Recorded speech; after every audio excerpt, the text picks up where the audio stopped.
Jadi di acara Hela Teater tahun itu ada acara pendamping yang namanya Bincang Sore.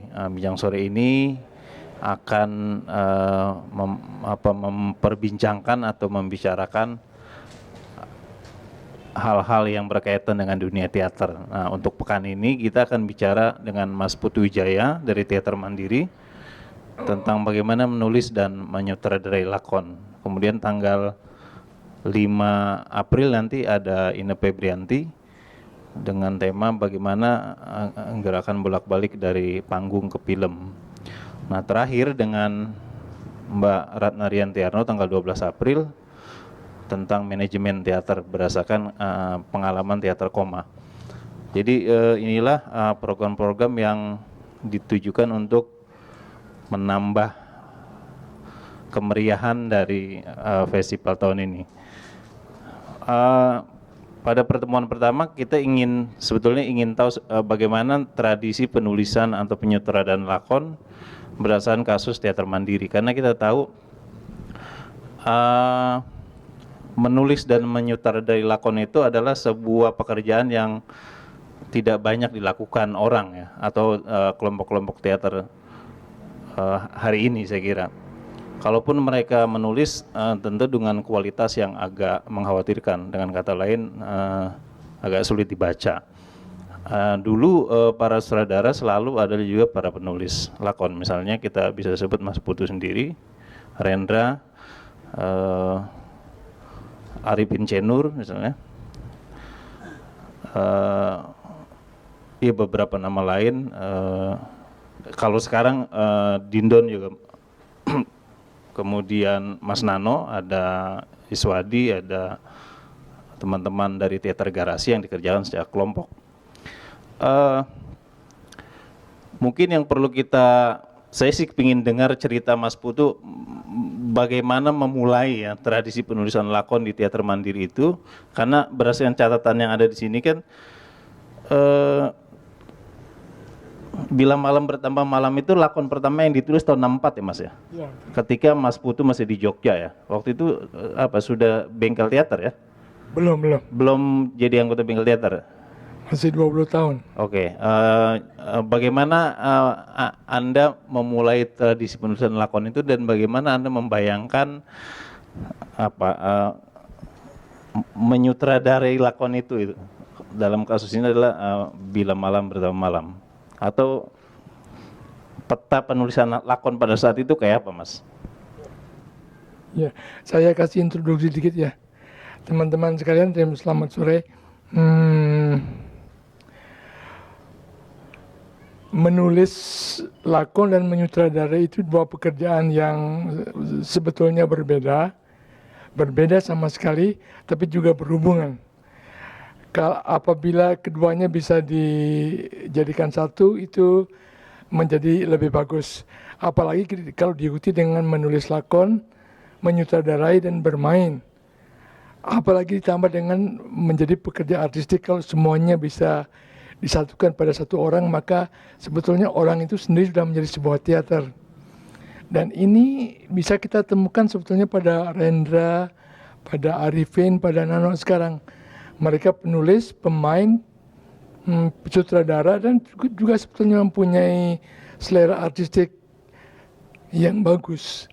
Itu teman-teman penata artistiknya kadang-kadang hanya menjalankan saja apa yang mereka maksudkan atau dikoreksi oleh dia sendiri. Misalnya Rendra akan mengatakan ini settingnya terlalu ramai, jadi pemainnya masuk udah penuh banget, tidak ada gunanya pemain masuk. Jadi setting itu harus menerima pemain itu datang lalu menjadi bagian dari setting itu, misalnya seperti itu. Bisanya ngomong begitu kan karena dia mempunyai selera artistik yang tinggi. Teguh Karya misalnya, meskipun dia bukan seorang penulis, dia pernah bilang kepada saya, sutradara itu sebenarnya seorang penata artistik. Jadi jangan percaya kepada penata artistik, katanya. Kaulah yang penata artistiknya. Misalnya seperti itu. Nah, saya kembali kepada menulis dan menyutradarai, itu dua hal yang sebetulnya berbeda, tapi sangat berhubungan. Karena banyak sekali orang yang menulis dan tidak menyutradarai. Saya kebetulan menulis dan menyutradarai. eh, apa yang bisa kita dapatkan dari menulis dan menyutradarai adalah ketika kita menulis, ide yang datang pada kita itu kita berikan bentuk dengan pelantaran kata-kata. Dan ketika itu terjadi, kadang-kadang kita sangat mencintai kata-kata sehingga begitu banyak kata-kata yang keluar dan kita sering terlalu sayang pada kata-kata itu sehingga ketika dia sampai kepada sutradara, sutradaranya kebingungan. Ini banyak hal yang sebetulnya bisa tak usah memakai kata-kata sudah dilakukan. Jangan-jangan hampir 90% dari pertunjukan itu bisa dilakukan dengan tindakan bukan dengan kata-kata. Jadi kata-katanya mubazir, tetapi memotong bisa dianggap mengganggu hak cipta. Nah, kalau misalnya penulis tahu bahwa banyak hal bisa dilakukan dengan aksi, maka kata-katanya sudah akan disunat sebelum dia tuliskan.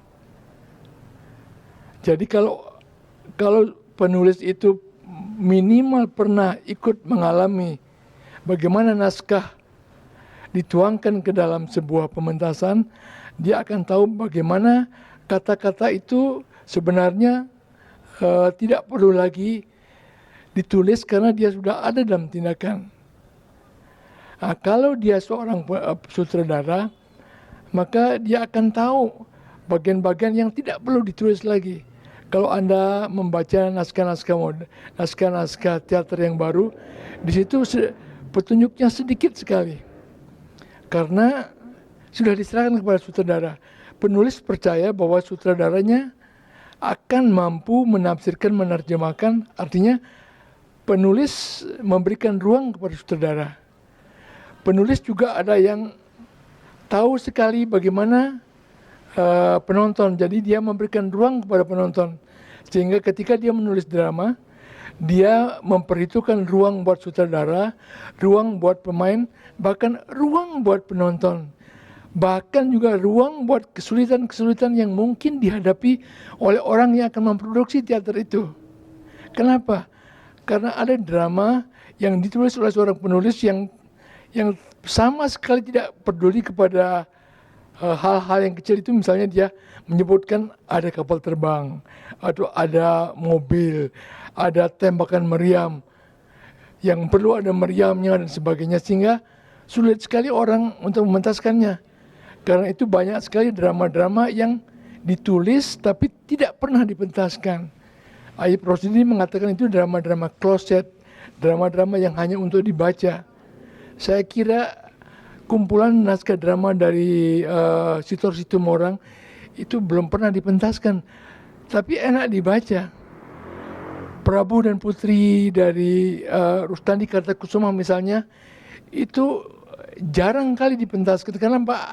Karena pergantian settingnya berkali-kali, sehingga mungkin penonton lebih banyak menonton bagaimana setting itu diganti. Misalnya seperti itu.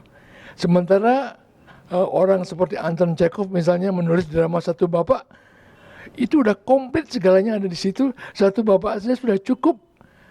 Itu lebih indah daripada drama yang lebih indah dan lebih tajam dari indah yang 4 babak yang penuh berbusa kata-kata, tapi orang keluar enggak mendapat apa-apa.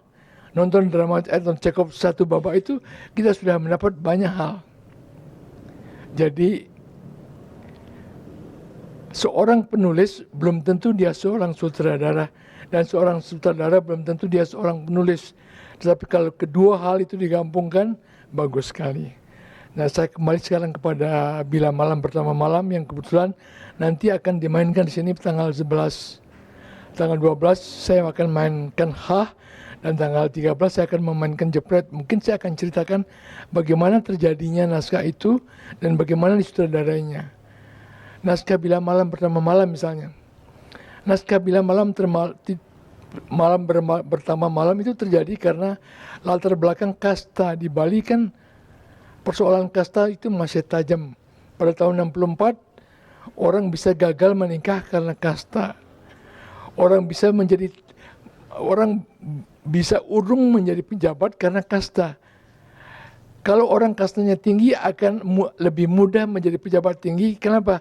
Karena dengan Dengan bahasa saja dia sudah bisa berbahasa rendah kepada pegawainya, dan pegawainya bisa berbahasa tinggi kepada dia. Dan kalau ada orang mengatakan bahwa bahasa itu alat politik, itu betul sekali, karena orang pegawai rendahan terpaksa berbahasa tinggi kepada atasan. Kalau atasannya berkasta tinggi, susah dia. Tapi kalau dia berkasta tinggi, maka lebih mudah dia, meskipun kadang-kadang dia lebih tolol dari pegawainya. Misalnya seperti itu. Di dalam kasta ini ada masalah seperti ini. Kalau wanita Bali kasta tinggi kawin dengan lelaki yang berkasta rendah, maka kastanya hilang. Lalu dia akan menjadi orang biasa, bahkan dengan keluarganya dia harus berbahasa tinggi. Kalau lelaki yang berkasta tinggi kawin dengan perempuan yang berkasta rendah, maka perempuan itu naik kasta. Dan keluarga perempuan itu terpaksa harus berbahasa tinggi kepada anak gadisnya yang sudah kawin dengan lelaki yang berkasta tinggi. Ini memang tidak adil, tapi begitulah yang terjadi. Nah, saya bertemu dengan seorang gadis kebanyakan yang berpacaran dengan seorang yang berkasta tinggi. Gadis itu sangat takut. Kenapa? Karena kalau dia kawin dengan orang yang berkasta tinggi, maka hidupnya akan berubah. Sama dengan Lady Di kawin dengan Pangeran Charles. Itu hidupnya akan terbelenggu. Dia masuk ke dalam puri, dan 24 jam dia berada di dalam puri, tersiksa oleh bermacam-macam upacara, dan juga dia menjadi warga negara kelas 2 di sana. Karena dia berasal dari warga kebanyakan. Jadi dia takut sekali. Lalu lelaki itu, teman saya, minta kepada saya, bagaimana caranya mengatakan kepada gadis itu supaya janganlah takut, karena saya orang yang tidak seperti itu, katanya. Lalu saya berpikir-pikir, lalu saya membuatlah sebuah drama. Lebih mudah membuatnya daripada ngomong, karena orang tidak akan percaya. Di sana dikatakan bahwa masalah kasta itu sudah lalu.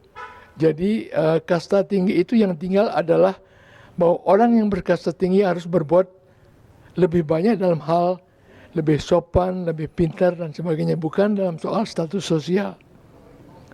Saya buat itu, kemudian saya pentaskan, tapi sayang sekali usaha saya gagal karena perkawinan tidak terjadi. Orang itu tidak jadi menikah karena perempuannya takut sekali. Kenapa dia takut? Misalnya begini, kalau seorang kasta rendah berkawin dengan kasta tinggi di Bali, itu kamar mandinya pun berbeda. Piringnya lain, beberapa tempat dia tidak boleh masuk karena dia warga negara kelas 2. Bayangkan kalau kamar mandi berbeda, dia tidak boleh mandi di tempat suaminya mandi, kan cilaka. Saya kebetulan ibu saya adalah orang yang berkasta rendah, kawin dengan bapak saya yang berkasta tinggi. Kalau ibu saya menstruasi, maka dia harus tidur di rumah yang lain, di rumah yang di bawah. Dia tidak boleh masuk rumah besar, tidak boleh juga masuk dapur. Ya mungkin maksudnya tidak boleh campur dengan suaminya, tapi ini secara fisik dia tidak boleh bermacam-macam hal, tidak boleh masuk dapur, dia tidak boleh bekerja pun tidak boleh, beristirahat semestinya. Jadi sangat menyiksa. Di dalam Bila Malam Pertama Malam, saya berusaha untuk mendobrak masalah kasta itu. Tetapi karena dramanya lucu, saya tidak mendapat tentangan dari orang-orang bangsawan. Mereka justru nonton dan ikut tertawa. Saya justru senang karena dari tahun 64 sampai sekarang saya belum pernah menemukan orang yang marah karena saya ejek kastanya, karena saya usahakan, saya coba langgar kastanya itu karena leluconnya. Kalau saya menuliskan dengan cara yang frontal, mungkin saya sudah lama dimaki-maki. Jadi saya tahu bahwa saya sedang melakukan sesuatu yang mungkin banyak tidak disukai oleh orang-orang dalam dan mungkin banyak ditentang. Karena itu saya lakukan dengan cara humor, sama dengan yang dilakukan oleh Sri Mulat. Karena dengan bersembunyi di balik humor, maka segala hal yang tabu bisa kita masuki Dan itu saya lakukan. Dan itu yang mempermudah kemudian untuk membawa Bila Malam Bermalam, Bita Pertama Malam itu sampai hadir sekarang ini. Dan ketika dipentaskan, orang yang dikritik pun ikut tertawa dan senang, malah menghafal dialog-dialognya. Mereka tidak merasa disindir, tidak merasa tersinggung, malah ada yang ikut main, misalnya seperti itu. Jadi ketika menulis drama itu, saya memperhatikan bagaimana drama itu akan masuk ke dalam masyarakat. Saya termasuk orang yang sangat memperhatikan bahwa drama itu tidak hanya akan dibaca tapi dipentaskan. Dan ketika dipentaskan dia akan menyentuh banyak orang.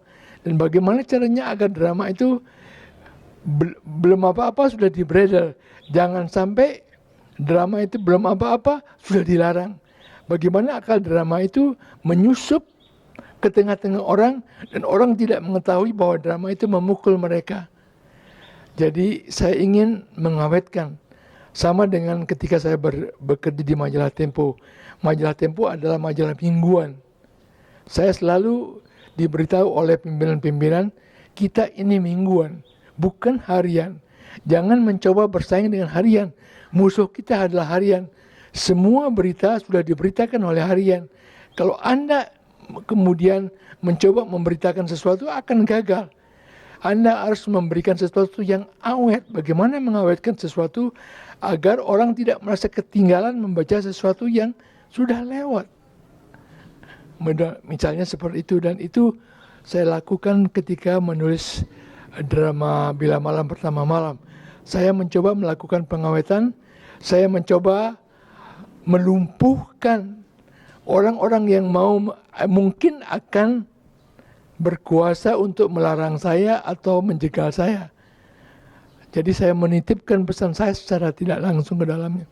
Jadi sebagai penulis, saya sudah memberikan ruang kepada orang yang mungkin akan melarang saya. Kepada orang yang mungkin tidak senang kepada saya. Bahkan kepada orang yang mungkin tidak tertawa mendengarkan saya. Dan karena saya menghiraukan itu, kemudian saya membuat antisipasinya dengan cara menipu mereka dengan dagelan-dagelan, dengan bermacam-macam kekonyolan, sampai kemudian mereka menelan pesan-pesannya.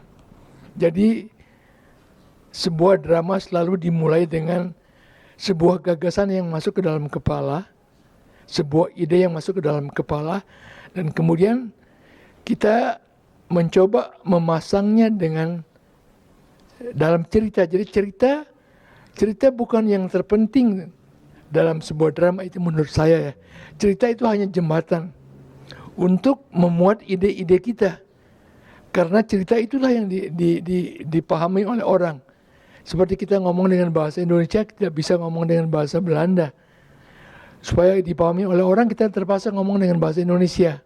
Dan karena cerita sesuatu yang mudah ditangkap orang, maka kita mulai dengan cerita. Kita memasukkan ide-ide kita ke dalam cerita. Jadi penonton mula-mula merasa bahwa kita bercerita. Tapi sebetulnya bukan bercerita.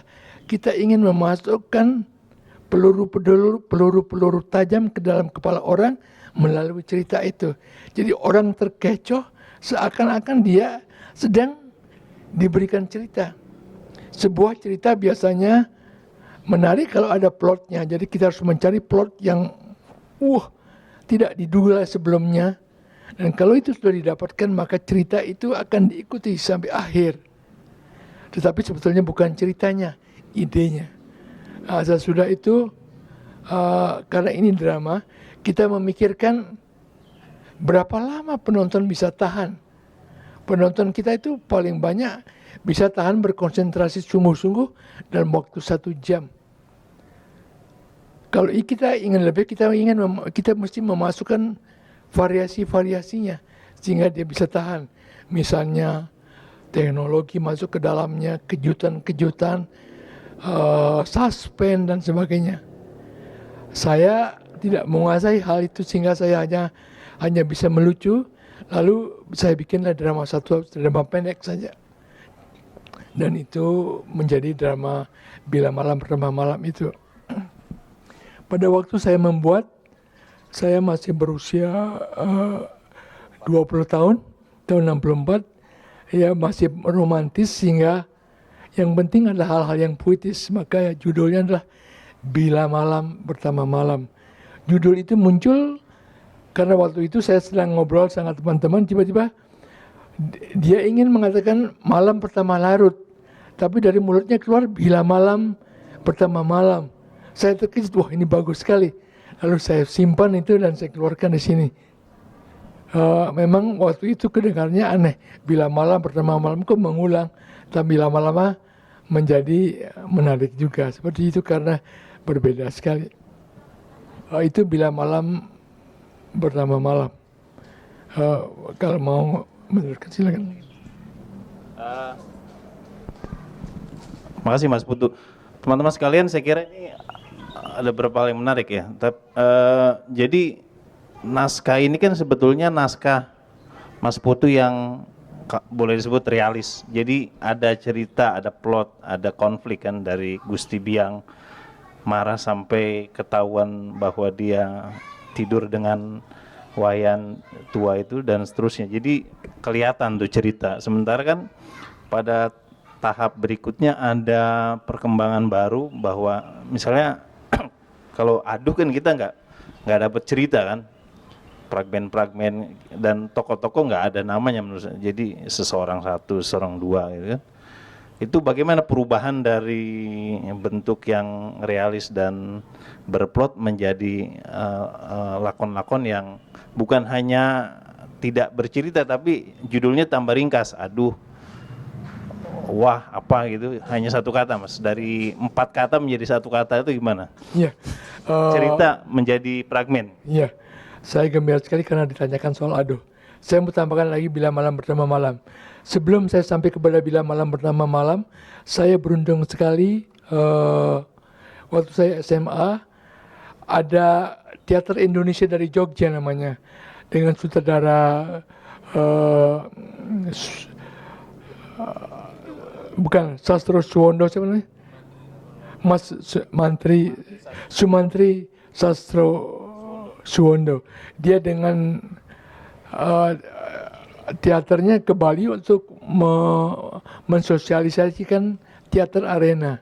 Itu pada tahun 61 kalau nggak salah. Kita masih belum tahu teater arena pada waktu itu. Dia dengan teater Indonesia namanya pergi ke Bali, ke Indonesia bagian timur, khususnya Bali, membawa teater arena memainkan naskah Pinangan dari Anton Chekhov.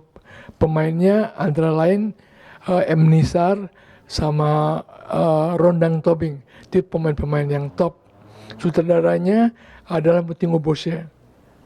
Saya waktu itu kelas 2 SMA.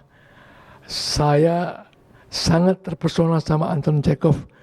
Itu dialognya luar biasa. Cekatannya dan jok-joknya itu joknya liar, masuk akal dan menusuk dan cepat sekali. Luar biasa. Saya kagum sekali pada waktu itu dengan Anton Chekhov. Nah, dengan latar belakang Anton Chekhov itulah saya menulis kemudian Bila Malam Bertambah Malam itu. Jadi dengan struktur, dengan pengetahuan, dengan kekaguman kepada Anton Chekhov, saya menulis Bila Malam Bertambah Malam itu. Itu tahun 64, tetapi kemudian tahun 71 kira-kira berapa tahun itu ya? 7 tahun. 7 tahun kemudian saya menulis Aduh. Saya menulis di Jogja, Aduh saya tulis sesudah saya di Jakarta. Saya sempat masuk Astrografi, sempat membuat teater sendiri, dan kemudian tahun 67 saya di Bengkel Teater. Kebetulan saya sempat memainkan Waiting for Godot dari Samuel Beckett. Saya menjadi Poso. Saya kembali terpesona. Sesudah Anton Chekhov saya terpesona kepada Beckett.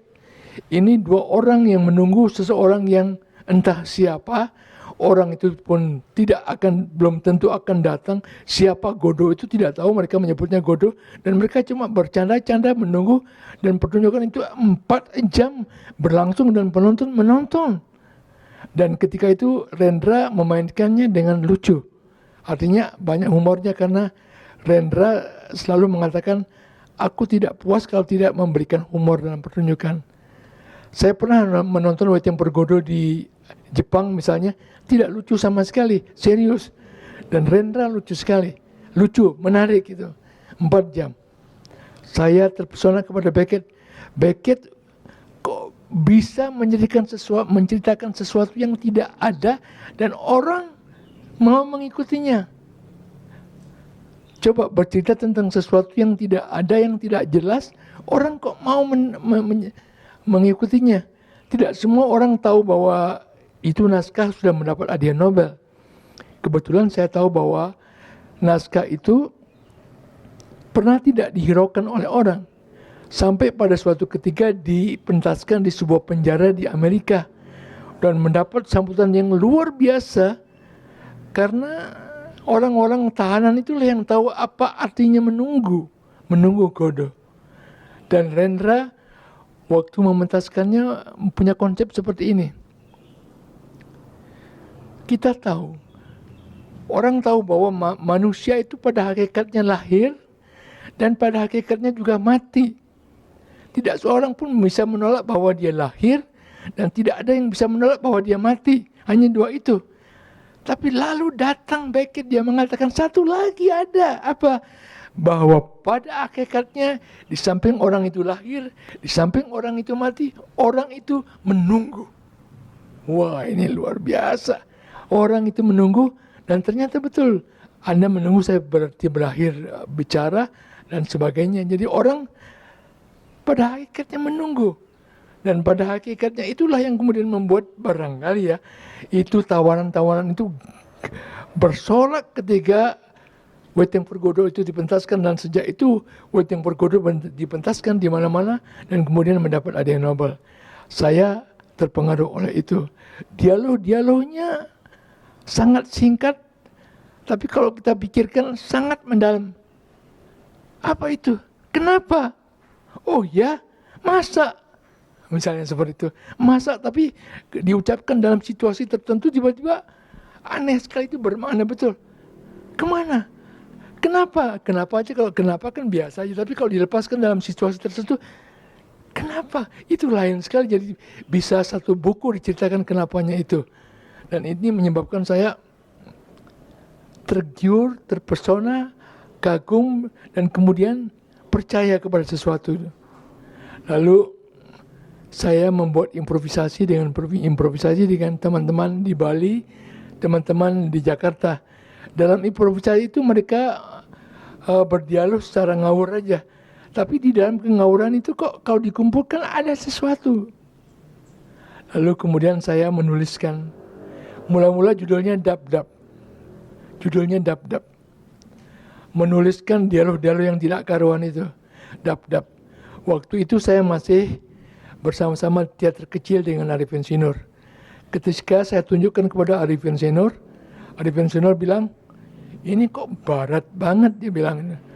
Konsepnya kok Anda menulisnya seperti orang, idiom-idiomnya idiom barat.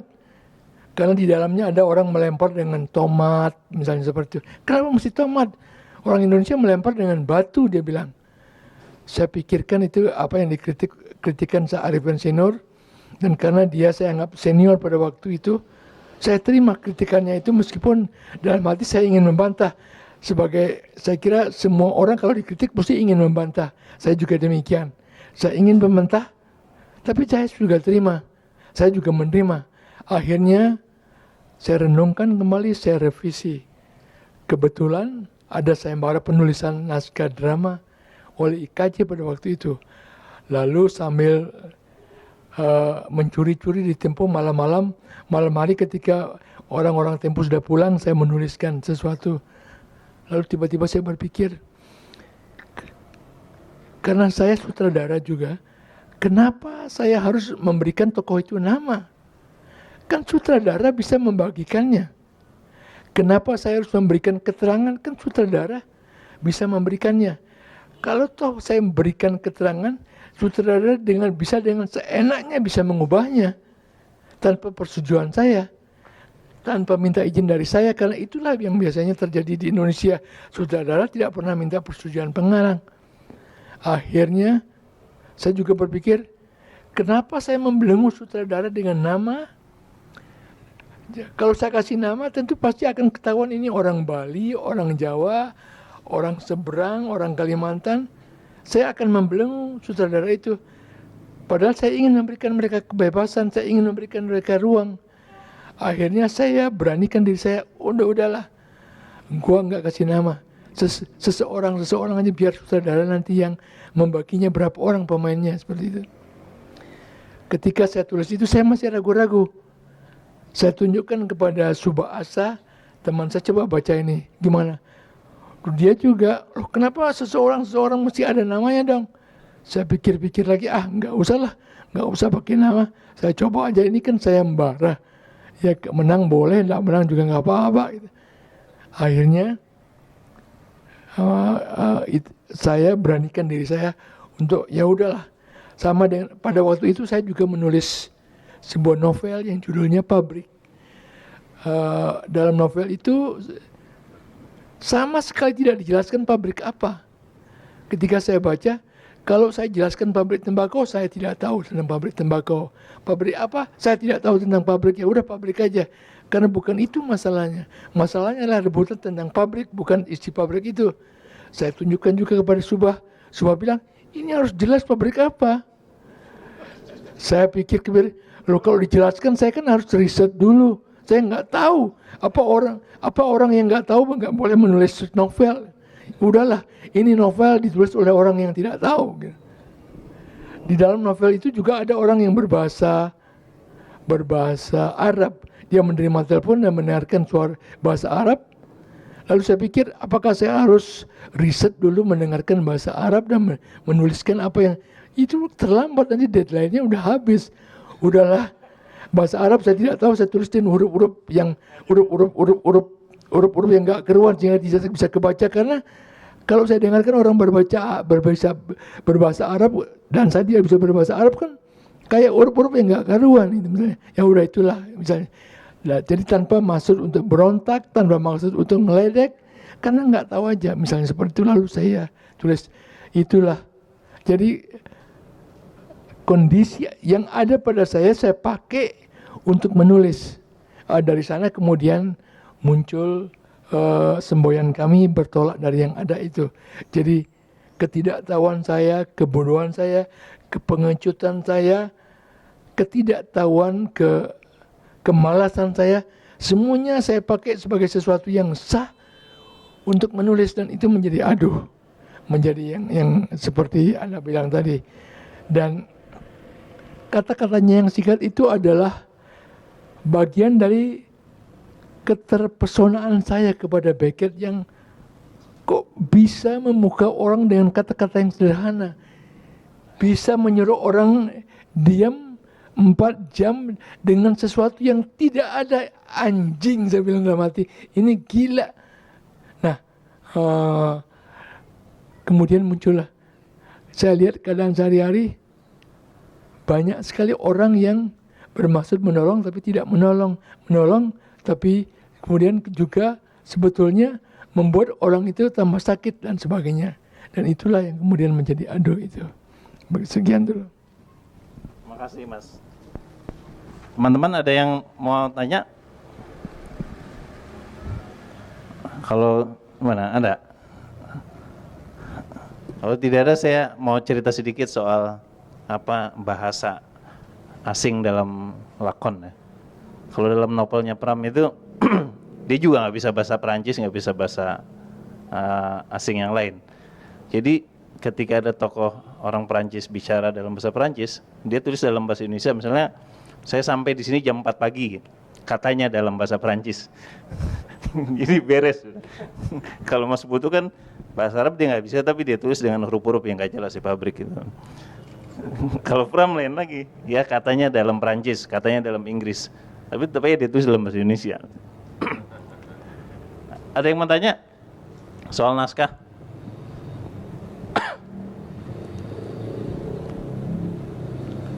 Atau sekali waktu tadi disebut Prabu dan sang putrinya Rustandi ya. Jadi satu ketika ada Asrul Sani, seorang eseis dan penyair segenerasi dengan Hairil, ketemu dengan Rustandi. Rustandi dengan bangga berkata begini kepada Asrul, "Rul, ini bukuku," kata dia. "Kau harus baca ini. Karena saking pentingnya, kau baru boleh baca 20 tahun kemudian," kata Rustandi dengan bangga. Tapi kata Asrul, "Ya, oke. Tapi setelah itu dia nggak pernah baca sampai dia tua." Jadi cuek aja gitu. Maksudnya pentingnya di mana gitu. Sementara Rustandi dengan bangga mengatakan Prabu dan Sang Putri itu sebagai sebuah naskah yang luar biasa. Ayo teman-teman, ada yang mau tanya? Naskah-naskah tadi itu, Aduh, kemudian Anu dan ke belakang terus, terutama Aduh dan Anu Mas ya.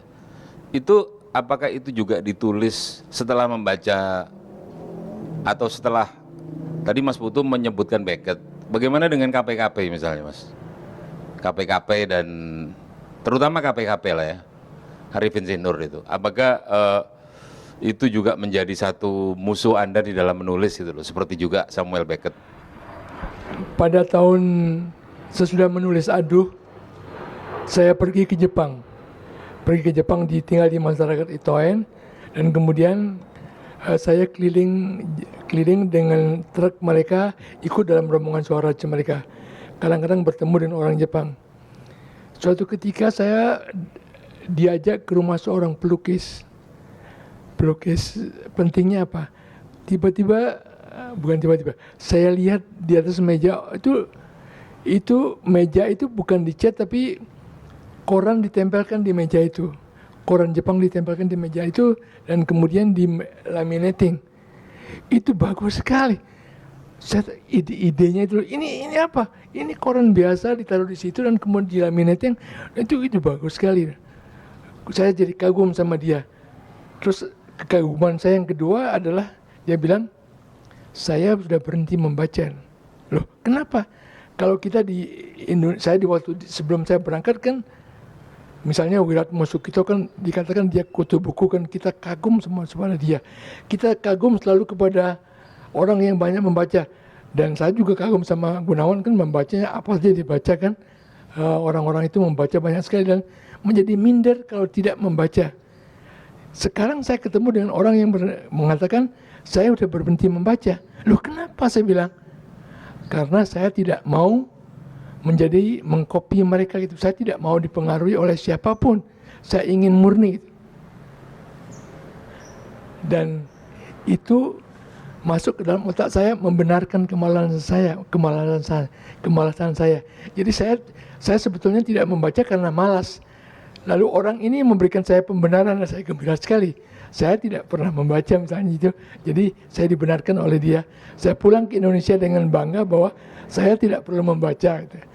Kemudian saya membaca Krishnamurti, Bebas dari yang dikenal. Krishnamurti bilang, bebaskan diri kamu dari segala-galanya, termasuk yang kamu kenal. Wah, ini bagus. Kalau saya membaca sesuatu, nggak mungkin saya bisa bebas. Jadi lebih baik saya tidak membacanya. Ini satu pikiran orang bodoh, seorang konyol, sama dengan pikiran-pikiran dalam tokoh-tokoh saya. Tapi kemudian saya pakai sebagai senjata.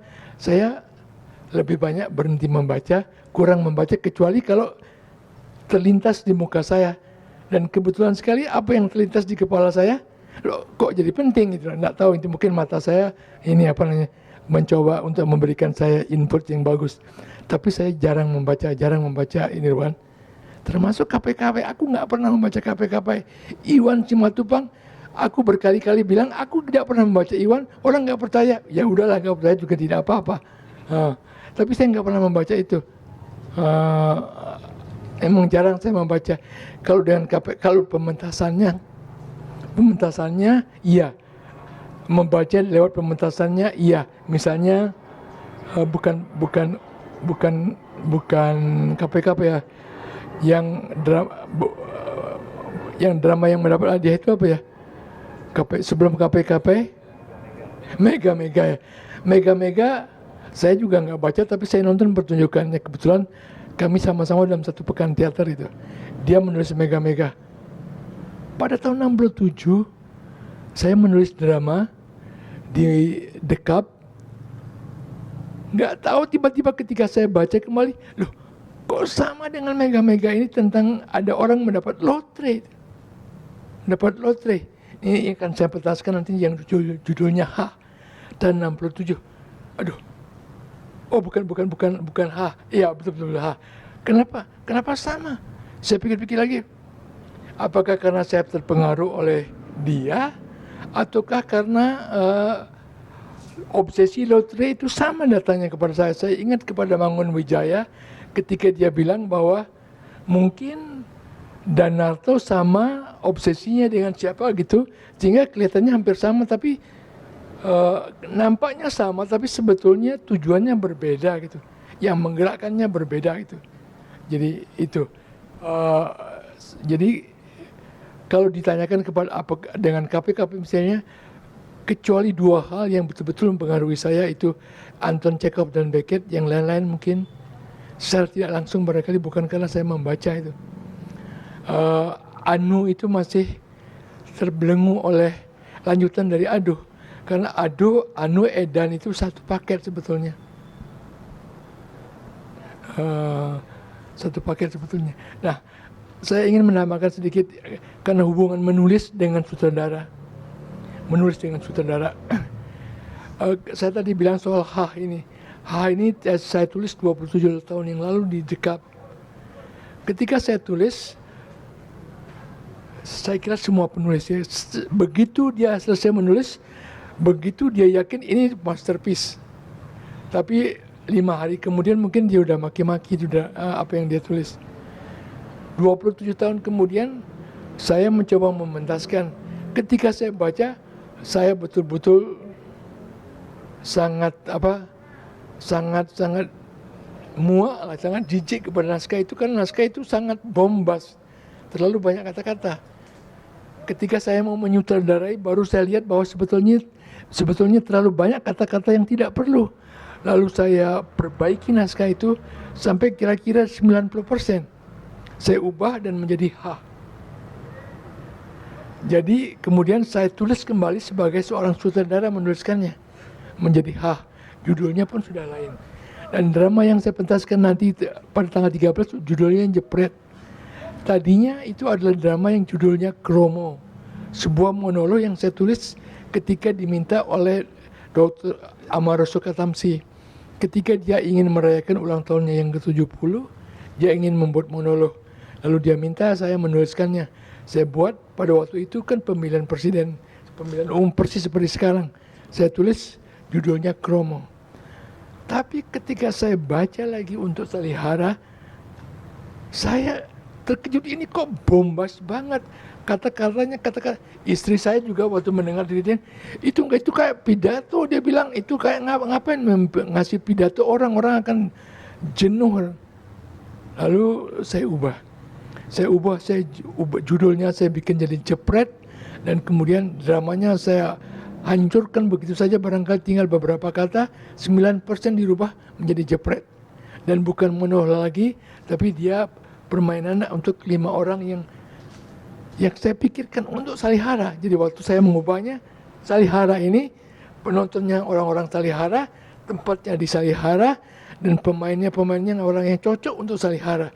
Jadi sutradara merevisi naskahnya sendiri untuk dimainkan di suatu tempat yang sudah pasti dengan orang-orang yang sudah pasti. Misalnya Gandung, aku main dong. Oh lah, ya, aku Gandung harus main ini. Ada beberapa orang yang tidak main dalam naskah yang lain, nganggur, daripada dia nganggur, saya mainkan. Jadi saya lihat orangnya yang akan main, saya tahu gedungnya, saya tahu penontonnya, idenya sudah lama di kepala dan sudah jadi naskah yang menyebalkan. Kemudian saya permak dan jadilah tonal yang nanti Jepret Anda akan tonton pada tanggal 13 itu. Jadi yang ingin saya katakan adalah bahwa hubungan penulis dengan sutradara itu erat sekali. Bila sutradara itu menuliskan kembali sebuah lakon, maka dia akan menuliskan apa yang akan dia pentaskan. Saya kalau menulis sesuatu, ada drama yang sudah jadi baru dipentaskan. Ada kalanya saya ingin mementaskan sesuatu tapi belum tahu dramanya, maka saya latihan lebih dahulu. 15 orang latihan, tiba-tiba yang tinggal hanya 10 orang. Itu menjadi model saya. Lalu ide muncul, ide yang ada di kepala saya masukkan kepada orang-orang ini. Seandainya saya ketemu 15 orang yang lain, dramanya bisa jadi lain. Seandainya saya bukan main di Salihara, jepret mungkin akan jadi lain. Karena itu, sering sekali drama yang saya mainkan berbeda dengan drama yang sudah saya tulis. Dan itu menjadi drama yang baru. Misalnya dalam drama Aum. Drama Aum itu terjadi ketika ada tragedi di Guyana ya. Tragedi pembunuhan diri dari umatnya di Guyana. Orang kok rame-rame membunuh diri, disuruh oleh pendetanya kok mau. Saya terteror pada waktu itu.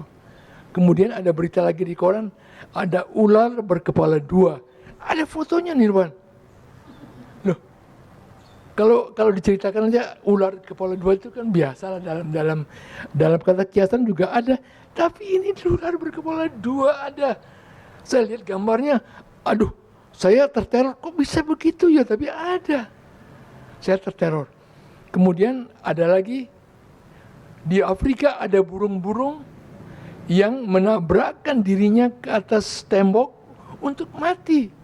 Bukan hanya manusia yang bunuh diri, ada burung yang menabrakkan dirinya dan mati. Saya terkejut, burung bisa begitu. Saya terteror lagi. Dan kemudian ada suku bangsa di Irian, bukan di Irian, di Afrika yang putus asa dan perlahan-lahan punah karena mati. Jadi dia tidak bisa hidup dalam kemajuan-kemajuan ini, sedikit demi sedikit mati dan punah. Saya terkejut, sementara orang semuanya ingin hidup, ini satu suku bangsa perlahan-lahan mati dan punah. Terteror saya. Ada lagi teror yang lain. Tiba-tiba di Bangladesh ada orang yang beranak 9. 9, bukan hanya anjing, bukan hanya tikus. Ini manusia punya anak 9, ada fotonya. Itu juga gunanya menjadi wartawan, jadi lihat banyak berita. Saya terteror. Teror ini kemudian menggerakkan saya untuk membuat drama Aum itu. Tapi baru di kepala. Dan kemudian saya berlatih dengan teman-teman. Siapa yang latihan, saya tahu, dan kemudian drama ini mendapat cantelan. Saya akan main di teater tertutup. Teater tertutupnya ada, pemainnya ada, lalu Wahyu ini kemudian dituliskan menjadi drama dan dimainkan oleh mereka. Seandainya saya ketemu orang-orang lain, dramanya akan lain. Dramanya judulnya Aum. Itu dramanya berasal dari teror seperti itu. Jadi dramanya ditulis sesudah latihan. Ada lagi yang lain. Di Jogja lagi. Jogja pada tahun 60-an lah.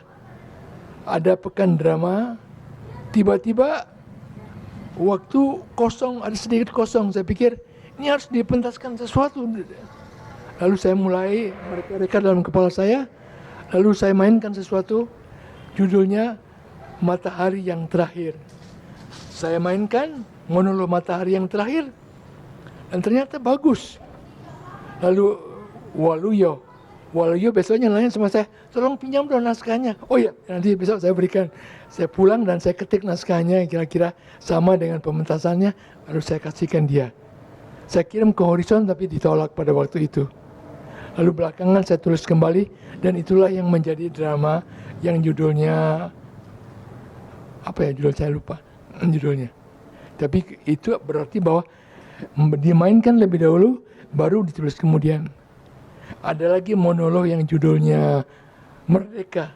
Merdeka itu saya ceramah. Tadinya ceramah di depan guru-guru. Mengikuti SB ini yang bajunya saya pakai, sastrawan bicara, siswa bertanya. Itu yang pertama kali waktu itu saya belum dapat ide sambil berjalan ke sana entah Sukabumi entah mana. Pokoknya di Jawa Barat. Saya dengan Ucok pada waktu itu di dalam kendaraan, saya berpikir-pikir kira-kira apa yang mau saya pentaskan. Oh, saya dapat sampai di sana, kemudian saya mainkan Merdeka itu, lalu kemudian saya tulis cerpennya dan itu menjadi monolog. Jadi ada yang naskahnya duluan, ceritanya belakangan, ada yang naskahnya duluan, kemudian dibenarkan lagi oleh penyutradaraan, ditulis kembali dan sebagainya, bermacam-macam. Ini untuk menunjukkan bahwa sebetulnya hubungan antara menulis dan menyutradarai itu erat sekali. Kalau keduanya bisa disatukan, itu akan menarik. Tapi kalau tidak, minimal penulis itu, kalau dia melihat bagaimana proses penyutradaraan, mungkin akan lihat lain jadinya. Dan bagaimana kalau sutradara itu melihat sesuatu dituliskan, mungkin akan lain jadinya. Karena ada beberapa hal dari penulis yang sebetulnya tidak boleh dihilangkan. Sutradara mungkin menganggapnya berlebihan, tapi penulis jangan. Ini penting. Nah, itu bisa diselamatkan dengan berbagai cara. Misalnya, kalau ada kerjasama antara penulis dan sutradara. Tapi kalau itu udah satu orang, kerjasama itu kan sudah dengan sendirinya. Ya, begitu dulu. Ada pertanyaan dari Twitter. Dari siapa? Dari Leonardus di Twitter. Hah? Tolong tanyain dong, tetralogi dangdutnya gimana ya? Apa belum ada lagi? Tetralogi dangdut, Mas. Ayo, teman-teman semua, saya menulis sebuah novel bersambung di Suara Merdeka, itu kira-kira lebih dari 1 tahun. Saya katakan kepada redaksinya, kalau udah bosan, bilang sama saya, nanti saya akhiri. Kalau sebelum bosan, saya akan terus. Setelah 1 tahun dia bilang, sudah mulai, lalu saya berakhir. Dan itu kemudian saya tawarkan ke Kompas. Tadinya kepinginnya dibuat 1 kali. Karena saya tahu pasti di tengah-tengah nanti akan macet. Enggak, 2 kali dia bilang. Iya, 2 kali. Ditawar lagi 4 kali, ya 4 kali. Judulnya jangan dangdut, dia bilang, karena itu tidak komersial. Iyalah, saya mengalah apa judulnya. Jadi yang pertama judulnya, apa judulnya? Saya lupa judulnya. Yang kedua judulnya. Tapi setelah yang kedua, Kompas nelpon saya. Itu novelnya nggak laku, jadi ambillah lagi. Yang kami nggak bisa menerbitkan gitu. Ya udah, saya nggak bisa, kesel juga, marah juga, tapi mereka ini jadi nggak diterbitkan, kembali kepada saya. Kemarin saya ketemu seorang percetakan yang ingin menerbitkan itu, udahlah cari sponsor, terbitin nggak boleh. Kita bilang, saya nggak usah dikasih honor, kasih buku aja. Saya nggak tahu jadi nggak, tapi judulnya dangdut, saya bilang. Dia tertarik dengan kata dangdutnya. Dia pikir mungkin menjual. Sementara Kompas bilang itu dangdut itu tidak mereka sukai judulnya, seperti itu.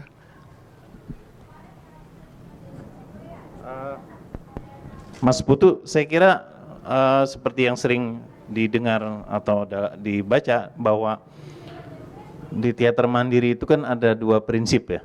Pertama, bertolak dari yang ada. Yang kedua itu teror mental, sebagai semacam merek dagang teater mandiri ya. Sebetulnya sejauh mana sih prinsip itu dianut atau diimani itu dalam latihan atau dalam produksi, atau itu cuma gagah-gagahan aja untuk supaya ada capnya? Kalau dibilang kegagahan itu bisa juga, karena teror, siapa yang nggak takut sama kata teror mental juga, apa ini, gagah sekali itu, kayaknya gagah sekali. Saya mulai dengan bertolak dari yang ada dulu. Bertolak dari yang ada itu apa? Ini sebetulnya kan ucapan dari orang miskin, orang-orang melarat yang tidak punya apa-apa. Sama dengan ini ya, waktu saya membuat telegram, saya nggak tahu bahasa Arab, tapi dan samping tidak tahu, saya juga malas. Saya tahu bahwa Pramudia Anantatur itu pengarang besar dan dia membuat riset. Saya kepingin sebesar dia, tapi saya nggak mau membuat riset karena saya malas. Masa orang malas nggak bisa membuat sesuatu? Masa orang yang apa adanya tidak bisa membuat sesuatu? Lalu saya tulis apa adanya saja, seperti itu. Contoh lain adalah pada suatu ketika saya mementaskan GER di tim. Biaya pementasan itu kan kecil sekali. Kalau ada pementasan, prioritas saya adalah biaya itu, prioritasnya adalah honor pemain. Jadi lebih banyak saya memikirkan pemainnya. Pemain harus dapat honor. Dari dulu sampai sekarang pemain saya selalu dapat honor. Sedikit juga, tapi ada. Itu tidak pernah dapat honor. Kasihan mereka. Sekarang dapat makan, dapat honor juga itu. Karena itu biaya setting, biaya kostum tidak ada. Buat saya tidak masalah. Biaya setting, biaya kostum itu kan bagian daripada yang dipecahkan oleh kreativitas. Pada waktu itu tidak ada untuk kostum. Waktu itu kita mementaskan GER. Lalu saya putar otak saya, gini aja. Bekas-bekas spanduk itu kan kain-kain yang dibuang begitu saja. Tiap ada pementasan, ada spanduk dan habis pementasan dibuang. Banyak sekali di tim. Coba minta spanduk itu. Teman-teman lalu minta spanduk-spanduk itu gratis semuanya. Dengan spanduk-spanduk itu saya minta kemudian teman-teman membebat badannya. Jadi anatominya diubah, lalu badannya dibebat dengan spanduk itu. Spanduk itu kan berwarna-warni, tulisannya macam-macam. Ketika itu dimainkan di atas pentas, di dalam cahaya, gila, dia jadi mewah banget. Seperti kostum yang dirancang oleh siapa gitu. Saya sendiri terkejut. Padahal ini kan kostum yang berasal dari spanduk-spanduk bekas. Nah, dari situ saya mulai untuk mendaur ulang segalanya. Saya ke Jepang membawa pementasan dengan bertemu dengan teman-teman dari India membawa peti-peti besar segala macam. Saya dari Indonesia hanya membawa sebuah peti kecil, membawa layar aja. Sampai di sana teman-teman langsung menyerbu tong-tong sampah. Lalu tong-tong sampah di Jepang kan isinya macam-macam, yang masih bagus-bagus pun dibuang. Kotak-kotak segala macam kita kumpulkan lalu kita membuat properti. Orang di sana bingung. Besoknya mereka ikut pergi ke tempat-tempat sampah dan mengumpulkan barang banyak sekali. Lalu mereka bikin properti dengan kita dan dimainkan. Sama saja. Lalu di Amerika saya membuat pementasan bersama mahasiswa, pementasan negara pada waktu itu. Di Amerika itu kalau kita ingin pementasan, karena mereka product oriented, diberitahu dulu produknya apa, biayanya berapa. Kalau setelah kita memberikan biaya, ada tambahan biaya baru, nggak akan dilayani. Saya kan masih memakai mentalitas Indonesia.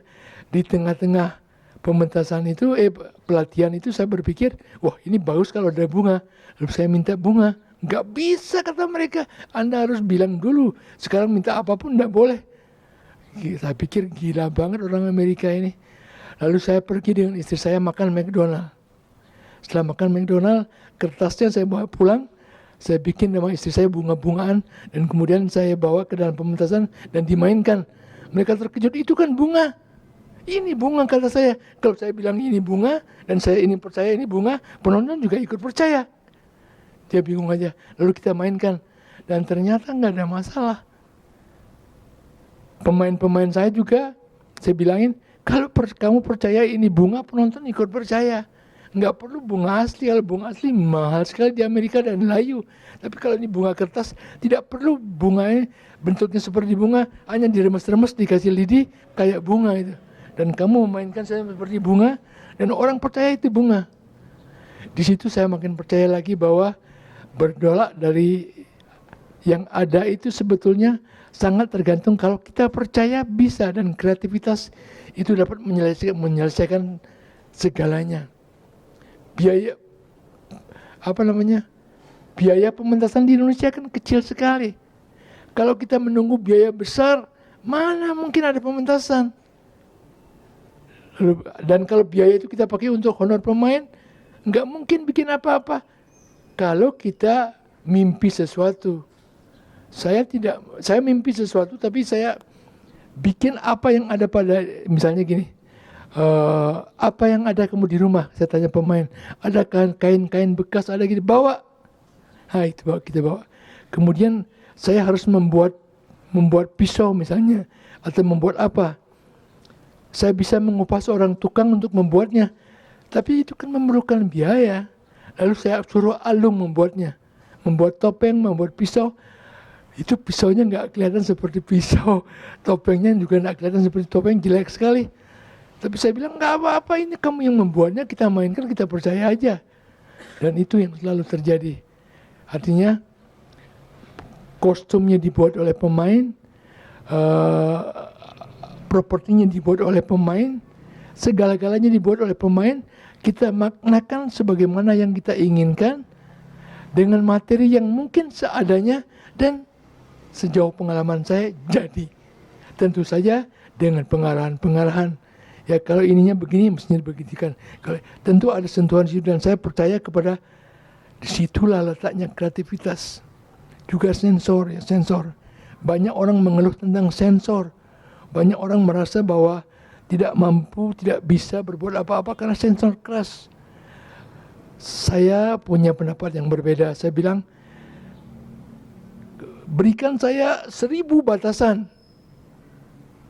Saya masih bisa berbuat sesuatu yang sesuai dengan kemauan saya tanpa melanggar batasan itu. Saya belajar tentang hukum, saya tahu bagaimana caranya untuk mengakali hukum. Jadi jangan ditabrak. Kalau ditabrak kita jadi pahlawan. Saya tidak ingin jadi pahlawan. Saya juga takut sekali masuk penjara dengan polisi, dengan tentara. Saya takut sekali berhubungan dengan mereka. Saya takut. Saya pernah ketakutan di majalah Zaman karena ada tentara datang.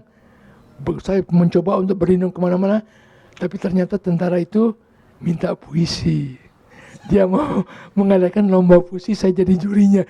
Saya diketawain setengah mati oleh kawan-kawan. Itu mau cari juri puisi, Mas, bukan cari emas, Mas, misalnya. Jadi saya takut sekali kepada tentara, takut kepada polisi, karena itu saya tidak mau menabrak mereka. Tapi saya mau melakukan sesuatu yang mungkin mereka tidak sukai. Saya buat sesuatu yang mereka tidak tahu, yang mereka tidak sempat mengetahuinya pada waktu dipentaskan misalnya. Jadi bertolak dari yang ada itu adalah mengakali apa yang ada pada kita itu, lalu mengoptimalkannya untuk mencapai apa yang kita maksudkan. Saya tidak termasuk orang yang menunggu dulu sampai biaya untuk mimpi itu ada baru memainkan. Tapi saya memainkan apa yang ada untuk sampai kepada mimpi itu. Kalau mimpi yang saya temukan itu tidak seindah mimpi yang seharusnya, tidak apa-apa, minimal saya sudah melakukannya. Lalu mengenai teror mental ini bagaimana? Saya pernah mengalami teror yang luar biasa di Jepang. Saya tinggal di masyarakat Itoen, masyarakat kebatinan. Bukan keinginan saya, tapi saya dikirim ke sana. Saya terpaksa di sana. 7 bulan saya di sana, di penjara. Seperti di penjara lah, bekerja di ladang dan sebagainya. Sehingga malam-malam saya mencuri-curi pergi ke Kyoto, pergi ke kafe dan mendengarkan musik sampai pagi. Kita bisa beli 1 cangkir kopi, memesan 1 piringan hitam dan duduk sampai pagi. Tapi jangan ketahuan oleh Kumune. Saya pergi ke situ. Pada suatu ketika saya tertidur. Kaki saya ngelonyor begitu ke kursi yang lain, bangku ya. Ketika tiba-tiba saya terbangun karena kaki saya ditendang. Ketika saya bangun, ada orang memakai jas dengan rambut pendek. Konon Yakuza itu begitu. Yakuza itu pakaiannya rapi, rambutnya cepak. Jadi kalau di Indonesia yang gondrong-gondrong kan itu yang apa ya, bermocora ya. Tapi kalau di Jepang rambutnya cepak dan ini. Saya ditendang. Lalu diancam-ancam, dia berdua. Kelihatannya mabok. Temannya juga setengah mabok, tapi diam saja. Gila. Saya takut, saya ketakutan, betul-betul ketakutan saya di negeri orang. Dan saya bagian dari masyarakat komunitas kebatinan itu. Dan saya di sini sekarang, kalau saya ada apa-apa, malu masyarakat itu. Saya mau diajak keluar, saya mau diapa-apain. Tapi anak muda yang pemilik kafe itu memberi isyarat saya, jangan mau keluar, jangan mau keluar. Saya diam di sana, saya hormat seperti Jepang, saya tunjukkan pos-pos saya, dia terus ngomel mengajak-ajak saya keluar. Saya diam saja, itu ada kira-kira setengah jam dia ngomel di depan saya. Orang-orang lain tidak berani, diam saja pura-pura tidak dengar. Sedangkan temannya tak tahu aja seakan-akan temannya tindakan itu betul. Saya kira saya udah akan nggak karuan di sana. Tapi setelah setengah jam dia reda, dia minum kopi, lalu dia keluar. Teman penjaga kafe itu bilang kepada saya, tinggal di sini sampai pagi. Nanti saya antarkan kamu stasiun. Pagi-pagi anak muda itu mengantar saya ke stasiun. Saya pakai jaket pada waktu itu, saya balik jaket saya. Dan sejak itu, setiap ketemu dengan orang yang pakai jas dan rambut cepat, saya bersembunyi. Ketakutan saya. Dan itu menyebabkan kemudian saya pulang lebih cepat dari program yang seharusnya. Mestinya programnya 1 tahun, 7 bulan sudah saya pulang aja, tidak nyaman di situ. Saya pulang ke Indonesia. Itu benar-benar teror. Benar-benar teror. Tapi teror yang terjadi itu kemudian mengubah sesuatu dalam diri saya. Ketika saya sampai di Indonesia, ada banyak hal yang berubah pada diri saya. Jadi teror itu bukan terornya, tapi teror itu memiliki satu akibat yang panjang.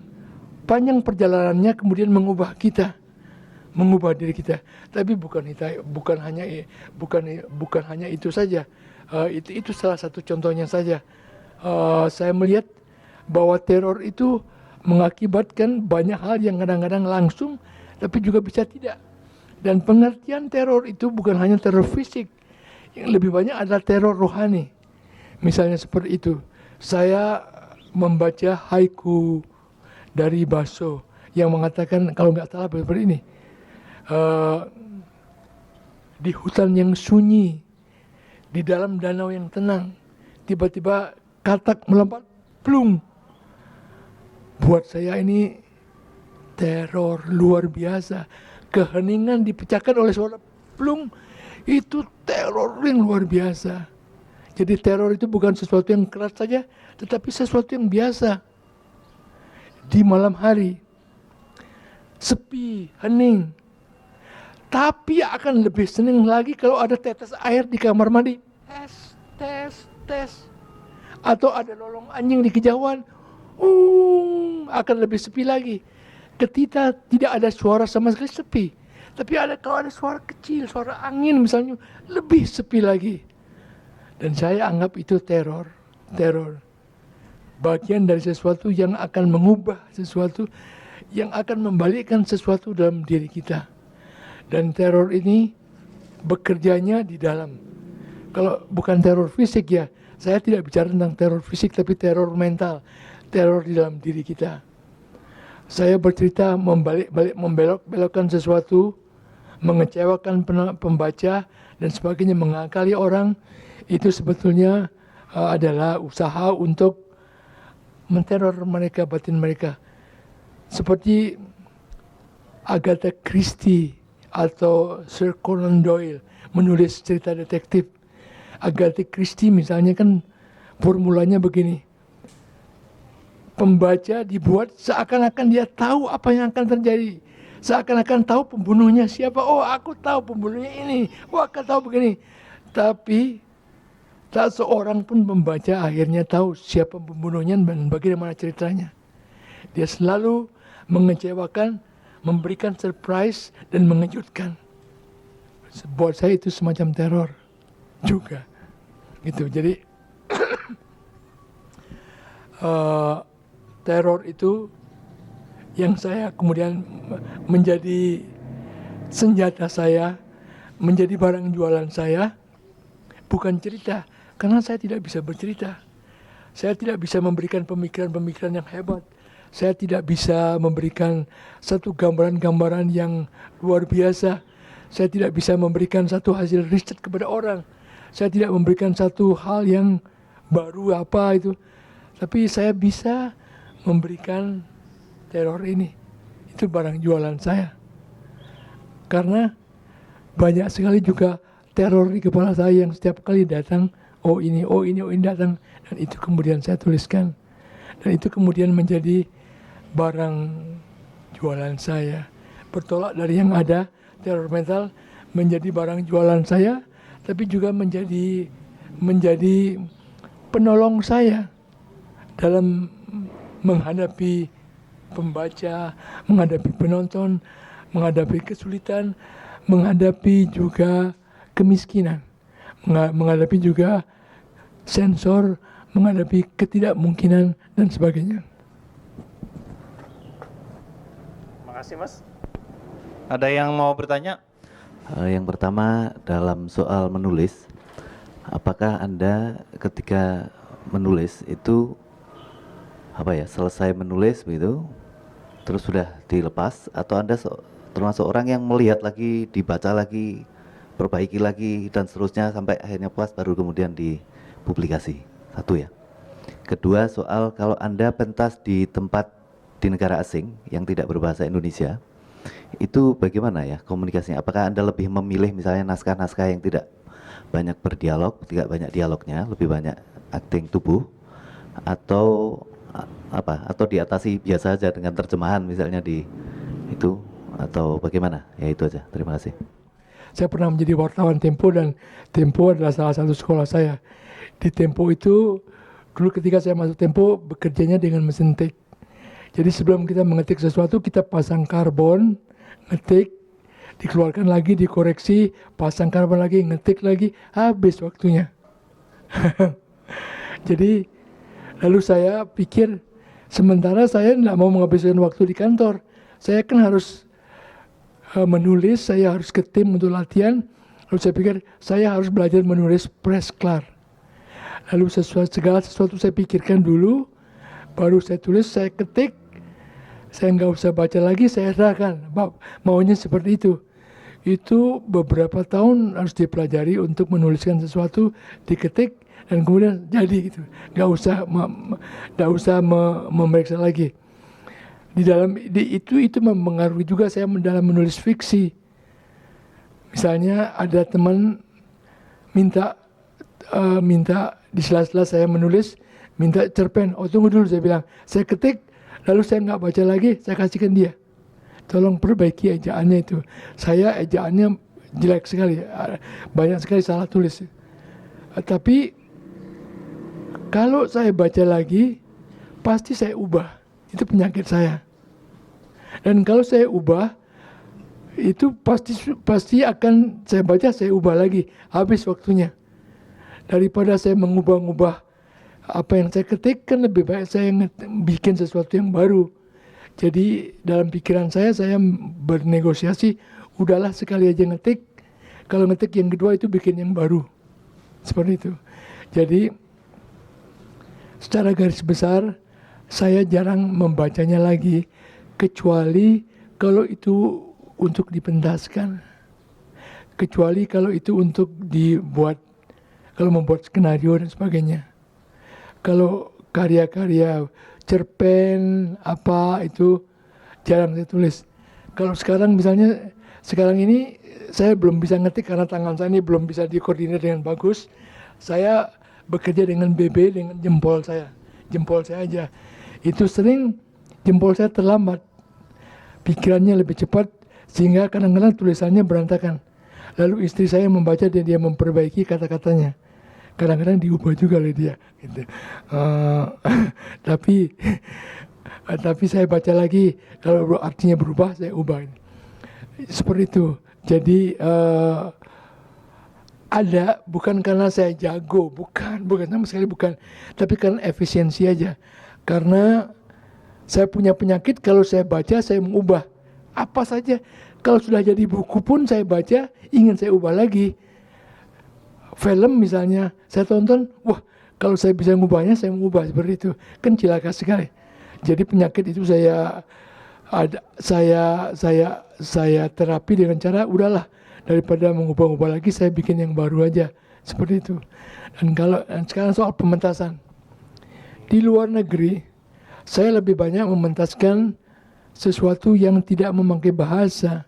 Sejak tahun 61 sampai 2003, saya membuat pementasan-pementasan yang tidak memakai bahasa. Jadi hanya memakai layar saja, hanya memakai bayangan-bayangan dan memakai musik. Dan itu mereka cepat menangkapnya. Di waktu pertama kali main di Jepang misalnya, mereka ingin saya memainkan naskah Kopaukun pada waktu itu. Ada beberapa dialog. Lalu mereka ingin membuat subtitlenya. Terus saya menolak, jangan. Saya ingin penonton melihat, bukan mendengar. Biar mereka tidak mengerti, tidak perlu karena artinya tidak begitu penting. Yang penting adalah image-nya itu akan mengirimkan perasaan-perasaan yang berbeda kepada setiap orang dan itu tidak apa-apa. Seperti itu. Akhirnya mereka menerima dan tidak dipakai teks. Jadi saya di luar negeri mementaskan tidak memakai teks. Kalau memakai teks itu disalin dengan bahasa mereka. Atau kadang-kadang saya mengajak orang-orang di luar negeri itu untuk ikut memakai bahasa mereka hanya untuk jembatan saja. Jembatan supaya mereka merasa familiar. Kolaborasi dengan beberapa orang mengucapkan beberapa kata, tetapi sebagian besar adalah tontonan yang visual. Hanya untuk jembatan karena saya termasuk orang yang sangat hero kepada penonton. Saya bukan sutradara yang tanpa penonton. Penonton buat saya muliakan mereka. Saya juga merasa berdosa kalau mereka tidak bisa menikmati apa yang saya katakan atau saya tidak mampu memberikan sesuatu yang mereka butuhkan.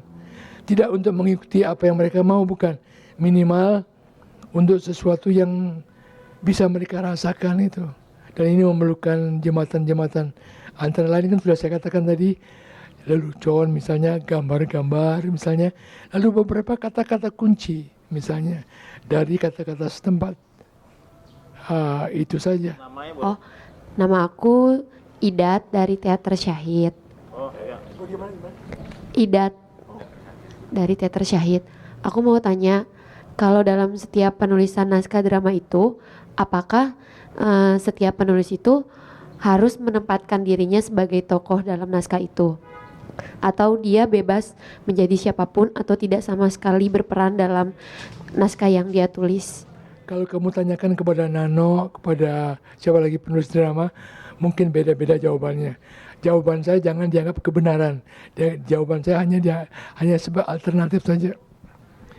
Nah, itu sah saja. Kalau kamu ingin menjadi seseorang entah siapa itu boleh.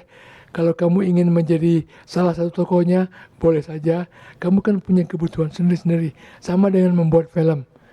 Kameranya boleh objektif, boleh subjektif, boleh mewakili mata pemain, boleh juga mewakili mata dewa, itu mata seseorang, bisa dari mana saja. Jadi kalau membuat cuma ada konsekuensinya. Kalau kamu menjadi tokoh, maka tiba-tiba naskah itu menjadi monolog kamu. Itu menjadi indoktrinasi kamu. Itu bisa menjadi pidato kamu. Sulit untuk mengekangnya, untuk tidak menjadi pidato kamu kalau kamu tidak menjadi tokohnya. Tapi kalau memang mau kamu begitu, tidak apa-apa. Kalau kamu menjadi salah satu tokohnya, akan sulit bagi tokoh lain untuk membantah kamu. Karena kamu pasti akan merasa kamu yang lebih benar. Lalu kalau kamu menjadi seseorang yang lain sebagai penonton saja, itu ada celakanya juga karena kamu tidak akan menjiwai tokoh-tokoh itu. Jadi bagusnya adalah kamu harus menjadi setiap tokoh itu. Setiap tokoh itu adalah kamu. Jadi yang jahat itu kamu, yang baik itu kamu, yang julas itu kamu. Dan ketika kamu membuat dialognya, kamu seakan-akan itu kamu, jadi kamu lontarkan sebaik mungkin. Sehingga kamu lawan kamu dan kamu bisa bingung. Ini kok kebenaran lawan kebenaran, seluruh kepintaran kamu pasang di tokoh yang kamu sukai, tapi kepintaran kamu juga pasang di tokoh yang tidak kamu sukai. Ini akan terjadilah tabrakan, dan tabrakan itu menjadi problem kamu. Di situ muncullah mengarang itu tidak mudah. Mengarang itu adalah meditasi. Mengarang itulah membantah diri sendiri, menabrak-nabrak diri sendiri, menghujat-hujat diri sendiri, kemudian mencari jawabannya, bertanya lagi, menggali terus, dan kadang-kadang menemukan sesuatu yang tidak pernah kamu temukan sebelumnya. Itu sebabnya saya bilang meditasi. Di dalam menulis itu kamu membantah diri kamu, menambahkan bantahan kamu dan sebagainya, sehingga ketika kamu selesai mengarang, kamu baca, kadang-kadang kamu heran, ini nggak pernah saya pikirkan. Ya tidak pernah, karena kamu berpikir dengan cara karakter yang berbeda.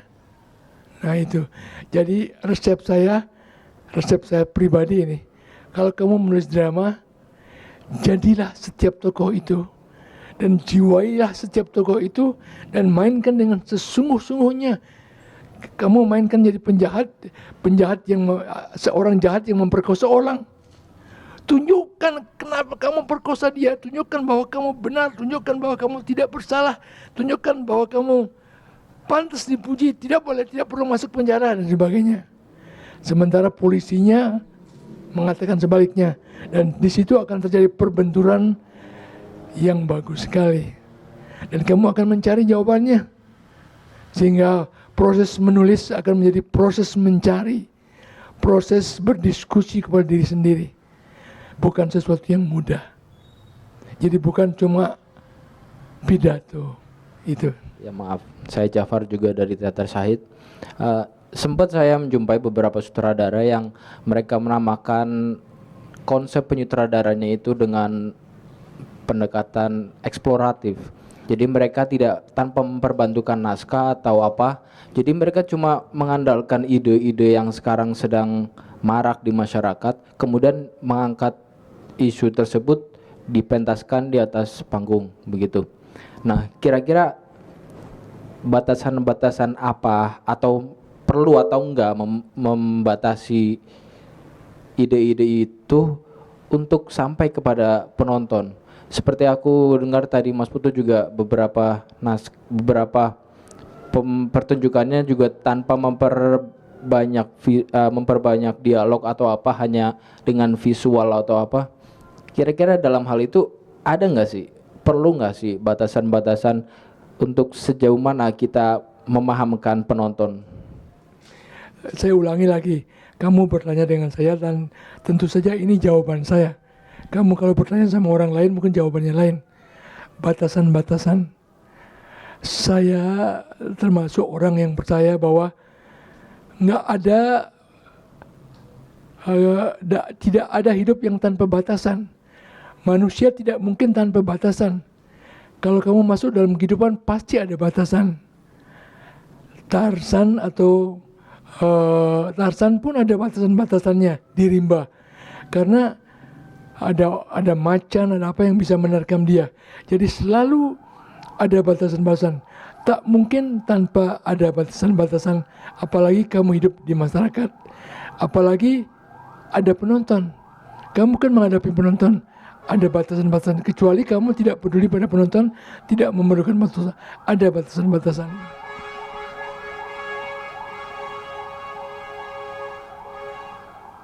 Yang jelas kemudian, kalau eksplorasi itu kemudian memakai naskah orang lain atau memakai cantelan naskah orang lain, itu tidak boleh. Itu melanggar hak cipta.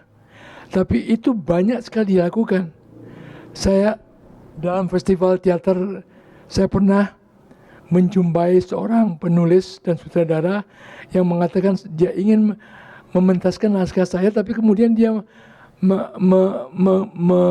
menuliskannya kembali dan hanya memakainya sebagai satu rangka kecil itu. Saya bilang pada dia, nggak usah pakai naskah gue. Naskah saya biarin aja begitu. Kamu kalau ngarang naskah, ngarang aja naskah, eksplorasi aja semua sesuka kamu. Kalau kamu ingin menafsirkan, mengadaptasi boleh. Tapi kalau kamu ingin mempergunakan seenak perut kamu, nggak bisa, itu melanggar hak cipta. Nah, itu kalau memakai naskah orang lain. Tapi kalau tidak memakai naskah orang lain, tidak apa-apa. Kamu boleh saja melakukan apa saja yang kamu mau. Tidak ada yang melarang. Tapi kalau kamu mempertunjukkan itu di depan penonton yang kamu undang, apalagi mereka membayar, kamu dibatasi oleh rasa harus menghormati penonton yang datang kepada kamu untuk menonton, untuk melihat kamu. Kamu harus menghormati mereka dengan memberikan mereka arti kehadiran mereka. Artinya eksplorasi itu harus dibatasi dengan bahwa itu cukup bagus untuk ditonton. Kalau tidak, kamu tonton sendiri aja. Itu masih dalam laboratorium kamu. Itu masih dalam eksperimen kamu. Ada eksperimen yang bisa ditonton, tapi ada eksperimen yang sebetulnya untuk kamu saja. Obat-obatan yang masih dalam eksperimentasi kan tidak dijual. Dicobakan kepada binatang, dicobakan kepada ini, baru kalau itu berguna ini. Tapi kalau kamu ingin mementaskan eksperimentasi kamu, katakan ini eksperimen. Pementasan eksperimen. Jadi penonton, oke lah, apapun yang kamu lakukan, kamu tidur 2 jam, sudah penonton menonton, mereka mau. Kalau kamu bilang ini eksperimen. Tapi kalau ini pertunjukan, maka dan itu dijual misalnya segala macam, kamu dibatasi oleh hak penonton untuk menerima sesuatu dari kamu apa. Kalau itu bagus, tidak apa-apa tentu. Kalau itu jelek, kamu tidak bisa bilang, memang saya ingin mendatangkan sesuatu yang jelek. Nggak bisa begitu. Jadi jawabannya adalah, eksplorasi itu sah. Kalau itu bagus, itu bagus akan mendapat sambutan. Tapi kalau itu tidak bagus, sebaiknya ditonton sendiri dulu. Dijadikan sesuatu yang merupakan percobaan-percobaan kamu. Nanti kalau sudah siap, baru dimainkan. Baru dimainkan di depan orang untuk menghormati mereka. Seperti juga menulis kan. Untuk menghormati orang, ada redaksinya yang akan menyeleksi. Mesti ada seleksi. Kalau tidak ada seleksi, nanti apa saja. Kasihan penontonnya. Tapi tentu saja ada orang lain yang akan menjawab, sah saja, apa saja boleh, silakan. Tapi kamu juga harus siap bahwa tidak akan ada orang yang menonton kamu. Kalau kamu semena-mena dalam bereksplorasi, kamu juga harus berani, nanti penonton juga akan semena-mena melempari kamu batu, meninggalkan kamu dan sebagainya, dan ada kemungkinan mendatangkan keamanan untuk menangkap kamu yang sudah mengganggu keamanan. Misalnya, karena mengganggu ketentraman di sekitar kamu, misalnya seperti itu. Terima kasih Mas Putu. Teman-teman sekalian, saya kira sudah 1,5 jam kita ngobrol dan banyak hal yang sebetulnya yang dikatakan yang kita tidak tahu sebelumnya tentang sastra dan teater khususnya mandiri ya. Saya kira ini pengalaman berharga dan banyak hal yang belum terjawab, tapi waktunya sudah tidak mungkin lagi. Terima kasih sudah datang dan nanti malam jam 8 akan ada pentas terakhir dari Eriktus dan Nina Febrianti. Yang mau nonton silakan. Mas Putu, terima kasih banyak sudah meluangkan waktu untuk ngobrol. Tepuk tangan yang meriah untuk Putu Wijaya. Selamat sore.